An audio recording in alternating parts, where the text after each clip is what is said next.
Habanyo register. Now I'm your vote. I think it gets us to the crux of the conversation. I'd like to find out from each of you what you think about whether we should vote or not. I feel like Mrs. Mandisa touched on quite a lot of it, and we almost understand where she is with that sentiment.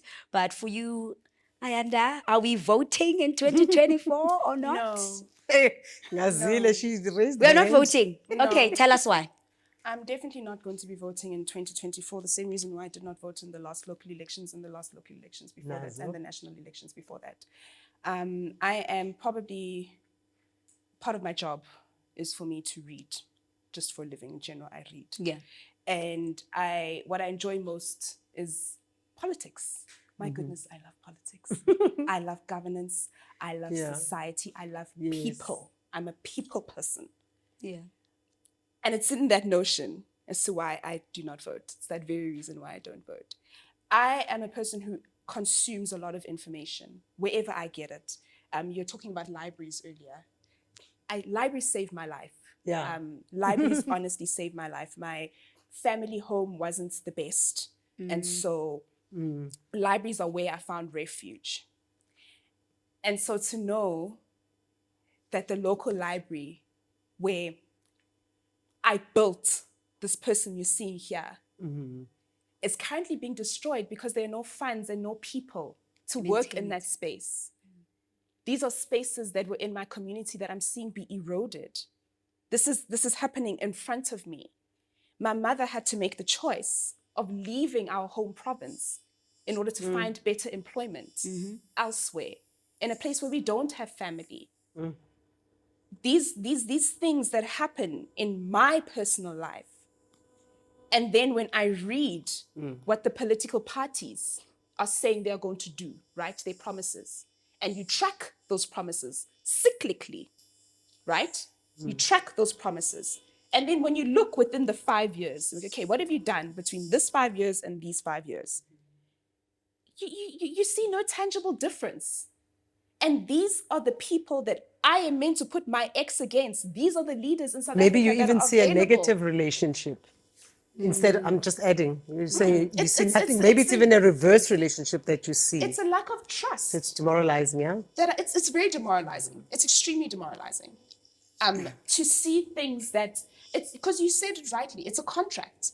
We are entering into a contract. It's called the social contract, just by the way. Just to educate people, the social contract is a contract that it's not tangible. It's not something that you can hold, but it's something that each and every human being signs with our government. As soon as you are born, we get into that agreement that I will abide by the law. I will not break the law. I will not go around, vandalizing. I won't go into municipal buildings or anyone's home and break the law. But there has to be something that comes from my government, because it's a two-way thing. I don't break the law. You then need to hold up your end of the bargain to ensure that things are working smoothly. And by golly, they are not holding up to their end of the bargain, even by their own standards. And I'm not talking just about the ruling party, but I'm also talking about opposition. The opposition in this country has let us down because they want to be like the ones that are ruling. And so there are no different options when you read on paper. This is what is presented to me in terms of leadership. I cannot. Okay. Let's look at our leadership right now. Let's actually, and I'm not even talking about the African National Congress. Yeah. Let's just move away from that. I'm talking about the opposition here. Because it's also that political parties are to blame for this as well.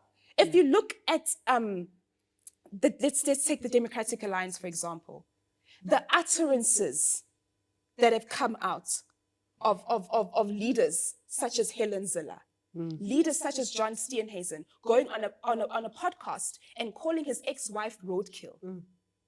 This is what I'm talking about when I'm talking about leadership, leading the country with integrity. You have leaders who are calling others Gupta spies, and then 5 years down the line, you're now an MP. You're now an MP of that very party that called you a Gupta spy. I'm talking about the EFF.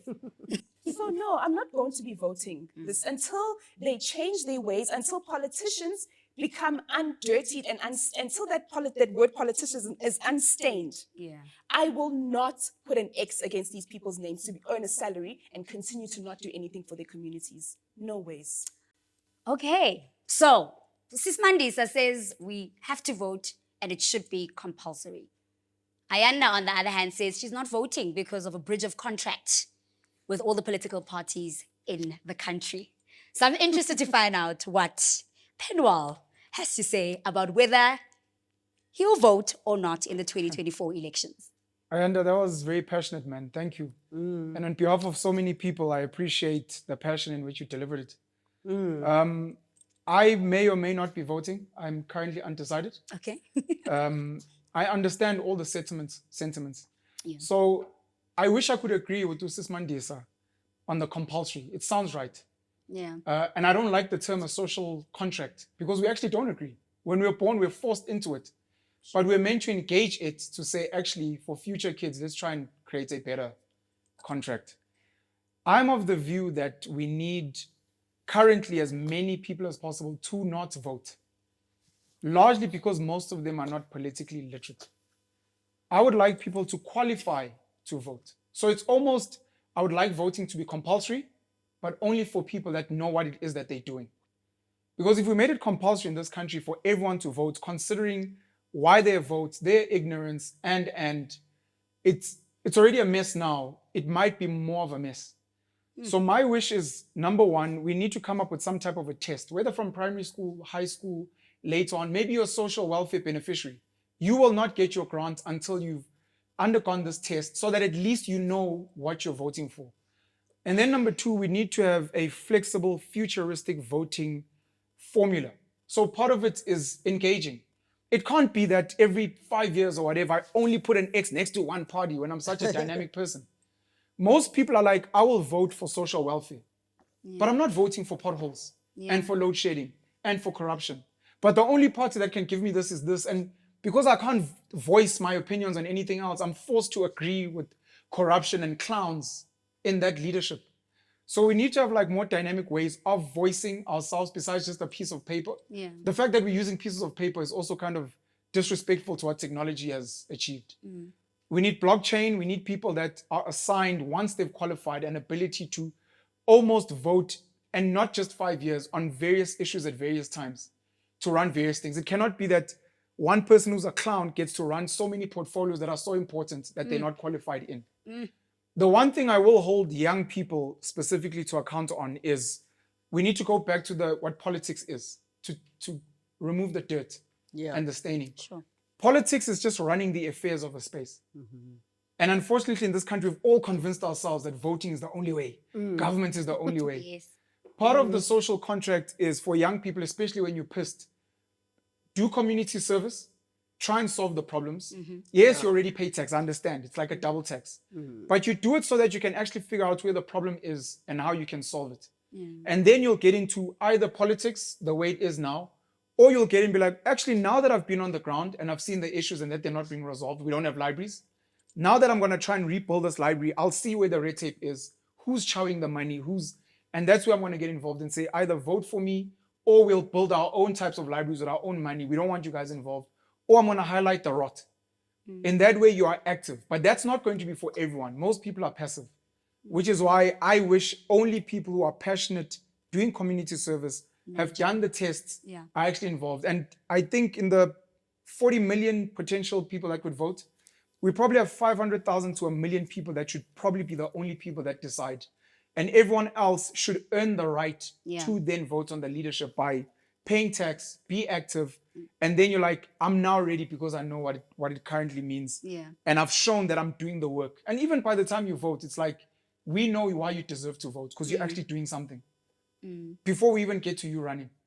So that's my opinion. Today, I'd probably vote. On other days, I don't want to vote. On some days, I want to spoil my ballot. More than anything, I just want to be a voice for active citizenry. The more active citizens we have, the easier it's going to be to break the system, to challenge the constitution, and then to rework how we even vote. The question I want to ask is, who is then to blame for that lack of knowledge and that gap when it comes to the political landscape? Those who are in power. So I'm going to be, sorry, if I could, I want to just address a couple of things, right? While we're still on the issue of the voting system as you have it, according to the Electoral Act and all the other acts related to the Electoral Act, is that, so the biggest mistake you can make if you are really very passionate about not wanting certain people, because sometimes we're more passionate about what we don't want, because we're in a complaining mode. And I know it sounds, cruel. So we're in a complaining mode, but we are. There's no excuse for young people not to read. Overwhelmingly, when we speak at this level, we must speak from a lot more mature perspective. So we must speak for the median, what the average experience is that people are not reading, especially young people. And there's no excuse for it right now. Yes, you can have a problem with data. The library in your school is crappy and all of that. And Penuel has spoken very nicely to that. And this is, whose problem is this? All of us as society. It's very easy to point fingers. I'm saying this because I'm identifying a problem. I'm brought up old school, so I still have the privilege of being an older person. And ngibe ne-right ukukutshela ngikutshele futhi. Yabona ukwate ngikutshele futhi. Sikwatelane once, it's okay. Uyingane. I've been where you are. And I would advise a little bit more guidance to be accepted from elders, right? We do have lots of problems. But here's the thing. I wanted to create a thing so that I can carry on from it, right? Yeah. So why I'm saying that, also besides, okay, let's be honest. What can you do about what happened in the last 30 years? What can you do about what happened an hour ago when I came late?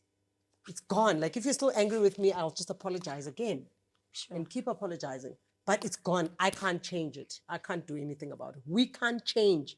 Anything that I say now, I can't take back a minute from now. That's how the past is.